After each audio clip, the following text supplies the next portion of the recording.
അവൻ മുറിയപ്പെട്ടത്, അവൻ പ്രിയപ്പെട്ടവരെ ഇതുപോലെ തകർക്കപ്പെട്ടത് ഈ കുർബാനയാകാനാണ്. ഈ കുർബാനയാകാനാണ്. കുർബാന യേശുവാണ്. ഞാനും നിങ്ങളും പ്രിയപ്പെട്ടവരെ ദൈവത്തിൻ്റെ പ്രവൃത്തി കാണാൻ മുങ്ങേണ്ടത് വിശുദ്ധ കുർബാനയിലാണ്. ഞാനും നിങ്ങളും മുങ്ങേണ്ടത് വിശുദ്ധ കുർബാനയിലാണ്. അതുകൊണ്ടാണ് പരിശുദ്ധ കത്തോലിക്ക സഭ സംശയത്തിന് ലവലേശമിടമില്ലാതെ പഠിപ്പിക്കുകയാണ്. സഭയിലെ എല്ലാ കൂദാശകളും, സഭയിലെ എല്ലാ ജീവിതാന്തസ്സും, സഭയിലെ എല്ലാ പ്രേക്ഷിത പ്രവർത്തനങ്ങളും, സഭയിലെ എല്ലാ അപ്പസ്തോലിക പ്രവർത്തനങ്ങളും വിശുദ്ധ കുർബാനയിലേക്ക് തിരിഞ്ഞു നിൽക്കുന്നു. വിശുദ്ധ കുർബാനയിൽ നിന്ന് ശക്തി സ്വീകരിക്കുന്നു.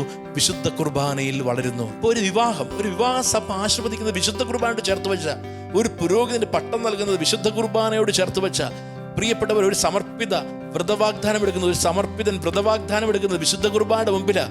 എന്തിനാണെന്നറിയാമോ? ഈ വിശുദ്ധ കുർബാനയാണ് ദൈവത്തിൻ്റെ പ്രവൃത്തി. നിന്റെ ജീവിതത്തിൽ, നിന്റെ കുടുംബത്തിൽ, നിന്റെ ദാമ്പത്യ ജീവിതത്തിൽ ദൈവത്തിൻ്റെ പ്രവൃത്തി കാണാൻ നീ നിൽക്കേണ്ടത്.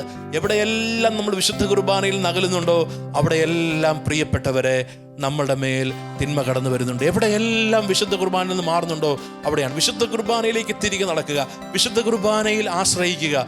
ഇതാണ് ഏറ്റവും പ്രധാനപ്പെട്ട കാര്യം.